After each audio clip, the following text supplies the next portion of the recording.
नमस्कार, मैं हूँ एस्ट्रोलॉजर उषा जैन भटनागर।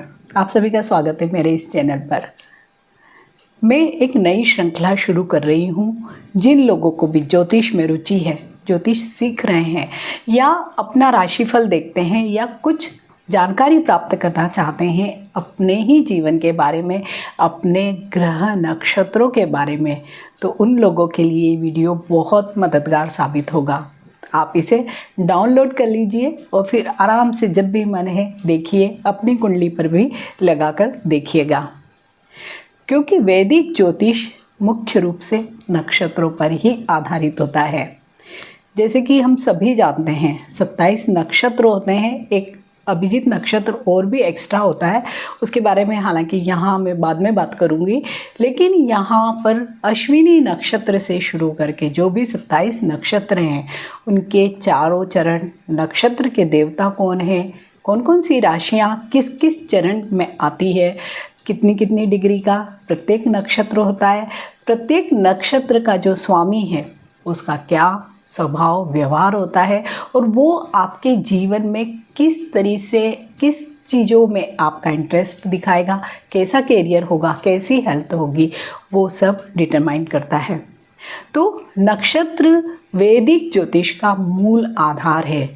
राशियाँ बहुत बाद में आती है, सबसे पहले हमें नक्षत्रों को जानना समझना होता है। और विशेषकर अगर हम केपी एस्ट्रोलॉजी की बात करते हैं तो वहाँ तो सबसे ज़्यादा प्रमुखता नक्षत्र को ही दी गई है। तो अगर आप केपी के भी स्टूडेंट हैं, पढ़ रहे हैं या उसमें आप रुचि रखते हैं तो ये नक्षत्र परिचय आप सब लोगों के लिए बहुत हेल्पफुल साबित होगा। प्रत्येक राशि में नक्षत्र होते हैं, एक या दो। तो कई बार हम देखते हैं कि एक ही राशि के लोग होते हैं लेकिन उनके स्वभाव में बहुत भिन्नता होती है, मीन्स हम जनरलाइज नहीं कर पाते हैं। तो इसकी सबसे बड़ी वजह होती है नक्षत्र। नक्षत्र के चरण के स्वामी, ग्रह, देवता, बहुत सारी चीज़ें होती है जो एक ही राशि में होने के बावजूद भी आप में बहुत सारी विभिन्नताएं लाते हैं। तो ये जब हम नक्षत्रों को जानते हैं तो हमें बहुत आसानी होती है कि क्यों हमारे जो स्वभाव में या हमारे तरीके में क्यों अलग है दूसरों से, या हम क्यों चेंज है एक दूसरे से। साथ ही ये नक्षत्र परिचय या नक्षत्रों का ज्ञान सबसे ज़्यादा हेल्पफुल होता है बच्चों का। जब भी हम कैरियर तय करते हैं, उनकी हेल्थ के इश्यूज़ या उनका नेचर जानना चाहते हैं या उनकी मैरिड लाइफ कैसी रहेगी, ऐसी कई सारी चीज़ें हम जब बच्चों के बारे में जानना चाहते हैं तो वहाँ पर नक्षत्र, विशेषकर कैरियर कौन सा आपको ऑप्ट करना है उसके लिए तो बहुत ही हेल्पफुल साबित होते हैं। तो मैं आज इस नक्षत्रों की श्रृंखला में जो सबसे पहला आपको वीडियो शेयर कर रही हूँ वो अश्विनी नक्षत्र पर है। यही सबसे पहला हमारा नक्षत्र भी है। तो इसके बारे में पूरी जानकारी दूंगी। कौन इसके ग्रह हैं, देवता हैं, कितने चरण हैं, प्रत्येक चरण का स्वामी ग्रह कौन सा है, कैसा कैसा नेचर हो सकता है, क्या खूबियाँ हो सकती है, क्या खामियाँ हो सकती है और क्या आप लोगों को उपाय करना चाहिए, ये 1 बाय 1 मैं पूरा आपसे शेयर करूँगी। अगर स्किप ना करें, वीडियो पूरा देखें तो आप लोगों को बहुत सारी नॉलेज इस वीडियो में मिल जाएगी। अगर अभी तक भी आप वीडियो को देख रहे हैं तो अगर आपने सब्सक्राइब नहीं किया हुआ है मेरा चैनल, सब्सक्राइब बटन दबा दीजिए और सब्सक्राइब कर लीजिए। ऐसे ही मैं इन 27 नक्षत्रों का संपूर्ण विवरण आप सब लोगों से शेयर करूंगी। तो आज हम सबसे पहले नक्षत्र जिस पर ज्योतिष का जो चक्र है उसकी ही शुरुआत होती है, मीन्स फंडामेंटल जो होती है ना किसी भी चीज़ की, वो सारी जानकारी हमको इस नक्षत्र से ही मिलती है। तो ये नक्षत्र है अश्विनी। अश्विनी केवल पहला नक्षत्र ही नहीं है, ये एक नई शुरुआत, साहस, गति, उपचार, शक्ति, बहुत मल्टीपल चीज़ों का प्रतीक है। यदि आपकी कुंडली में चंद्रमा या अन्य कई ग्रहों में भी हम केपी एस्ट्रोलॉजी में विशेषकर ध्यान देते हैं कि कोई भी ग्रह अश्विनी नक्षत्र में स्थित होता है तो क्या क्या आप लोगों में विशेषताएं होंगी, खूबियाँ भी होंगी, खामियाँ भी होंगी, वो सब मैं यहाँ पर आपसे शेयर करूँगी। तो अश्विनी नक्षत्र की जो जानकारी है तो ये कुल 27 नक्षत्रों में सबसे पहला नक्षत्र है और ये मेष राशि के 0 डिग्री से लेके 13 डिग्री 20 कला तक फैला होता है, मीन्स 13 अंश 20 कला तक फैला होता है। और इस नक्षत्र के स्वामी ग्रह है केतु। तो जो भी इस नक्षत्र में पैदा होगा उसकी केतु की ही महादशा स्टार्ट रहेगी। और राशि स्वामी कौन है? स्वयं मंगल। और अश्विनी नक्षत्र के जो देवता हैं वो हैं अश्विनी कुमार, 2 ट्विंस हैं जिन्हें देवताओं का वैद्य या डॉक्टर कहा जाता है। इस नक्षत्र का प्रतीक क्या है? घोड़े का मुंह। तत्व क्या है? अग्नि तत्व, क्योंकि मंगल है इसलिए तत्व भी अग्नि है। और गुण क्या है? राजसी गुण है। तो अश्विनी नक्षत्र का जो गूढ़ अर्थ, डीप जो अर्थ होता है वो है घोड़ा, जो स्पीड का प्रतीक है, तेजी का प्रतीक है और फ्रीडम का भी। इसी कारण अश्विनी नक्षत्र के जो भी लोग होते हैं, इस नक्षत्र में जिनका जन्म होता है, बहुत तेज होते हैं, ज़्यादा सोचते नहीं हैं, सीधे डायरेक्ट जंप करते हैं, किसी भी कार्य में कूद पड़ते हैं। इनका स्वभाव ही ऐसा होता है कि अभी नहीं तो कभी नहीं, मीन्स जो करना है अभी इस पल में ही करना है। लेकिन यही तेज़ी कई बार इनके इम्पेशंस और गुस्से में भी बदल जाती है। तो अश्विनी कुमार कौन है? ये नक्षत्रों के, इस नक्षत्र के देवता हैं और ये सूर्य और संज्ञा के पुत्र हैं, ट्विंस हैं 2 अश्विनी कुमार। इन्हें देवताओं के चिकित्सक माना जाता है, मीन्स ये देवताओं के डॉक्टर थे।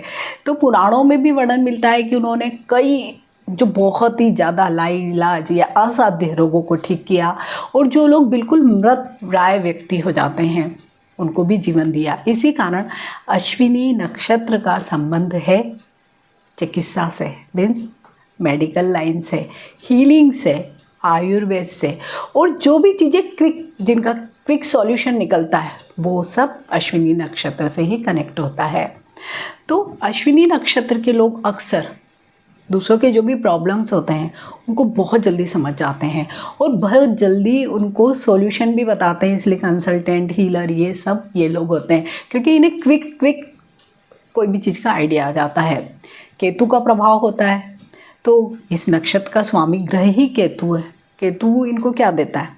अचानक घटना है, क्योंकि केतु का काम है रहस्य रखना, सडन चीज़ें देना, साथ ही पास्ट लाइफ के बहुत सारे बैगेज या संस्कार भी इनको देता है, स्पिरिचुअलिटी की तरफ भी झुकाव इनको देता है। इसलिए अश्विनी नक्षत्र में जन्मे जो लोग भी होते हैं उनके जीवन में बहुत ज़्यादा उतार चढ़ाव आते हैं। कभी अचानक बहुत ज़्यादा सक्सेस मिलेगी तो कभी अचानक बहुत गहरा डाउनफॉल भी आ जाता है। कई बार अश्विनी नक्षत्र के लोगों को यही केतु, क्योंकि केतु मुख्य है, रूट्स हैं, तो ये क्या देता है इनको? डिटैचमेंट दे देता है, आइसोलेशन दे देता है, बहुत गूढ़ ज्ञान भी देता है, और प्रत्येक व्यक्ति जीवन की जितनी भी घटनाएं हैं, चीज़ें हैं, उनको छुपा कर रखने का गुण देता है। तो कई जगह तो ये गुण बहुत अच्छा होता है कि हाँ उनके लिए फ़ायदेमंद होता है, लेकिन कई जगह यही गुण उनके लिए बहुत मुश्किल भी पैदा करता है। तो जो भी लोग अश्विनी नक्षत्र में पैदा होते हैं तो उन लोगों में मेन क्वालिटीज़ क्या होती हैं? सबसे ज़्यादा तो ये साहसी होते हैं, बहुत ज़्यादा, बहुत तेज़ गति से निर्णय लेते हैं, कोई भी नई शुरुआत को ये कर सकते हैं, और इनमें एक हीलिंग का जो पावर होता है, उपचार करने की जो शक्ति होती है वो सबसे खास होती है।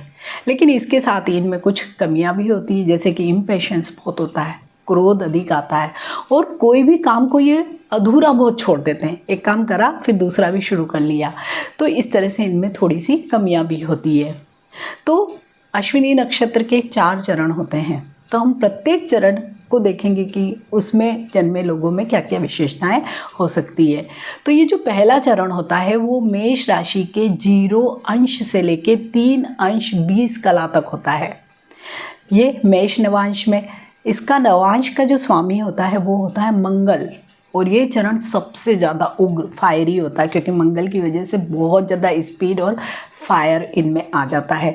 बहुत शक्तिशाली माने जाते हैं जो प्रथम चरण में जन्म लेते हैं वो लोग, क्योंकि बहुत ज़्यादा एडवेंचरस इन नेचर हो जाते हैं। इन लोगों को नेतृत्व करना पसंद आता है और किसी भी प्रकार के जोखिम लेने से नहीं डरते हैं। लेकिन इसके साथ ही इनको गुस्सा बहुत जल्दी आता है, मंगल की ही वजह से धैर्य की बहुत कमी होती है। लेकिन ऐसे लोगों के लिए जो भी प्रथम चरण में पैदा होते हैं अश्विनी नक्षत्र के, उनके लिए कैरियर सेना, पुलिस, स्पोर्ट्स और प्रशासनिक क्षेत्र बहुत अच्छे होते हैं और इसमें बहुत अच्छा करते भी हैं। अब बात करेंगे द्वितीय चरण की। द्वितीय चरण मेष राशि में ही आता है, लेकिन 3 अंश 20 कला से लेके 6 अंश 40 कला तक ये आता है। वृषभ नवांश में आता है, इसलिए इसका स्वामी ग्रह कौन हुआ? शुक्र। वृषभ राशि के स्वामी स्वयं शुक्र, वीनस है। तो इस चरण में जो लोग भी पैदा होते हैं बहुत अलग तरह की एनर्जी के साथ पैदा होते हैं। इन लोगों के जीवन में भौतिक सुखों की इच्छा बहुत ज़्यादा जुड़ जाती है। ऐसे लोग क्या होते हैं? बहुत सुंदरता प्रिय होते हैं, आराम पसंद करते हैं और धन कमाने के बहुत नए आइडियाज़ आते हैं और सक्षम भी होते हैं। लेकिन कमियां क्या होती है? बहुत ज़्यादा लग्जरी लाइफ की वजह से, अत्यधिक भोग विलास की वजह से थोड़े से आलसी, लेज़ी बन जाते हैं और यही इनकी खामी बन जाती है। लेकिन इसके साथ ही ये लोग फैशन, आर्ट, सौंदर्य, उद्योग इन सब के लिए बहुत अच्छे होते हैं। फिल्म इंडस्ट्री वगैरह में भी यही लोग बहुत अच्छा करते हैं। अब बात करते हैं तृतीय चरण की। तो जो तृतीय चरण होता है वो भी मेष राशि में ही आता है। 6 अंश 40 कला से 10 अंश तक ये आता है, लेकिन ये आता है मिथुन नवांश में। तो मिथुन राशि के स्वामी कौन है? बुध, मरकरी। तो ये चरण क्या हो जाता है? इस चरण में जन्मे लोगों का कैसा नेचर होगा? ये चरण बुद्धि और संवाद का है, कम्युनिकेशन का है। तो इस चरण में जो भी लोग जन्म लेते हैं बहुत शार्प माइंड वाले होते हैं। कम्युनिकेशन स्किल्स उनकी बहुत शानदार होती है और वो एक साथ कई चीज़ों को मल्टीटास्कर होते हैं, कई विषयों में रुचि रखते हैं। लेकिन कमियां क्या होती है? बहुत ज़्यादा चंचलता होती है और निर्णय में अस्थिरता, क्योंकि बहुत मल्टीपल थॉट्स आते हैं, यही इनका मुख्य दोष हो जाता है। लेकिन media, writing, education, marketing, sales, travel, इनमें ये लोग बहुत अच्छा कार्य करते हैं। अब आता है चतुर्थ चरण और ये चरण भी मेष राशि में ही आता है। मेष राशि के 10 अंश से लेके 13 अंश 20 कला तक ये आता है। ये आता है कर्क नवांश में। कर्क राशि के स्वामी स्वयं चंद्रमा है। तो ये अश्विनी नक्षत्र का सबसे भावनात्मक या इमोशनल चरण है। इस चरण में जो लोग भी पैदा होते हैं बहुत ज़्यादा इमोशनल होते हैं, सेंसिटिव इन नेचर होते हैं, दूसरों की पीड़ा को, दूसरों के पेन को बहुत जल्दी समझते हैं और बहुत ज़्यादा इनमें सेवा का भाव होता है। लेकिन भावुकता, मानसिक तनाव, ये इनकी कमियां भी होती है, क्योंकि ज़्यादा इमोशनल होना कभी भी अच्छा नहीं होता है। लेकिन इस नक्षत्र के इस चरण में जो लोग जन्म लेते हैं वो मेडिकल लाइन, काउंसलिंग, नर्सिंग और जितने भी सोशल वर्क में होते हैं काम, उनके लिए बहुत बढ़िया होते हैं। तो अगर अश्विनी नक्षत्र के अगर हम इन चरणों में जो लोग पैदा हुए हैं, कुछ प्रॉब्लम है, तो इन लोगों को क्या उपाय करना चाहिए? सबसे पहले तो इन्हें अपने जो ग्रह है केतु, उनका जाप करना चाहिए प्रतिदिन। ओम केतवे नमः मंत्र का जाप करना चाहिए। मंगलवार को हनुमान जी की पूजा आराधना करना चाहिए। धैर्य मीन्स हर बात को पेशेंस से हैंडल करना इन्हें आना चाहिए। तो अश्विनी नक्षत्र एक ऐसा नक्षत्र है जो जीवन का सबसे पहला नक्षत्र है। हमारे भव चक्र में भी जहाँ पर अश्विनी नक्षत्र से ही नक्षत्रों की श्रृंखला प्रारंभ होती है, तो अगर इस नक्षत्र में जो लोग पैदा होते हैं तो उन्हें असाधारण सफलता मिलती है और उपचार करने की, किसी को भी हील करने की अद्भुत शक्ति इन लोगों को मिलती है। क्योंकि अश्विनी कुमार जो देवताओं के वैद्य थे, वो अपना सारा ज्ञान और पावर इस नक्षत्र में जन्मे लोगों को देते हैं। और इसी के साथ जैसे मैंने शुरुआत में बताया कि हार्स या घोड़े का मुख ही इसका साइन है, तो बस उतना ही चपल और तेज गति से काम करते हैं। तो अधिकांश तौर पर ये देखा गया है कि जो डॉक्टर्स होते हैं बहुत बड़े नामी, विशेषकर सर्जन होते हैं, हीलर्स होते हैं जो कई तरीके की प्राणिक हीलिंग, रेकी हीलिंग वगैरह करते हैं, वो लोग, या बहुत बड़े बड़े जो सलाहकार होते हैं, कंसल्टेंट होते हैं। कंसल्टेंट वो जीवन के किसी भी क्षेत्र में आपको कंसल्टेंसी कर सकते हैं, लॉयर के रूप में, डॉक्टर के रूप में, कोई वित्तीय समस्या के रूप में, मीन्स या ज्योतिष, वो भी एक कंसल्टेंट है। तो इन सब लोगों की जन्म कुंडली में यही देखा गया है कि उनका जन्म अश्विनी नक्षत्र में हुआ है। भले ही कोई से भी चरण में हुआ है, लेकिन जो अश्विनी नक्षत्र की जो मेन ऊर्जा है वो है दूसरे को हील करना, दूसरे को स्वस्थ करना। तो अगर आपका भी जन्म अश्विनी नक्षत्र में हुआ है तो कमेंट सेक्शन में कमेंट जरूर करें, या अगर आपके बच्चे का जन्म अश्विनी नक्षत्र में हुआ है, आप कैरियर आप तक उसके लिए सोच रहे हैं कि क्या इसको लेना चाहिए, क्या बनना चाहिए, किस दिशा में इसको बहुत सफलता मिलेगी, तो आप अगर उसकी कुंडली देखते हैं जहाँ पर बेसिक डिटेल्स आते हैं, वहाँ पर आपको मालूम भी पड़ जाएगा कि ये किस नक्षत्र में पैदा हुआ है, कौन से चरण में पैदा हुआ है। तो इस वीडियो को आप डाउनलोड करके भी रख सकते हैं और जब चाहे सुन सकते हैं और अपनी कुंडली या बच्चे की कुंडली से मैच कर सकते हैं। तो मिलते हैं एक ऐसे ही नए वीडियो में। टिल देन, नमस्कार।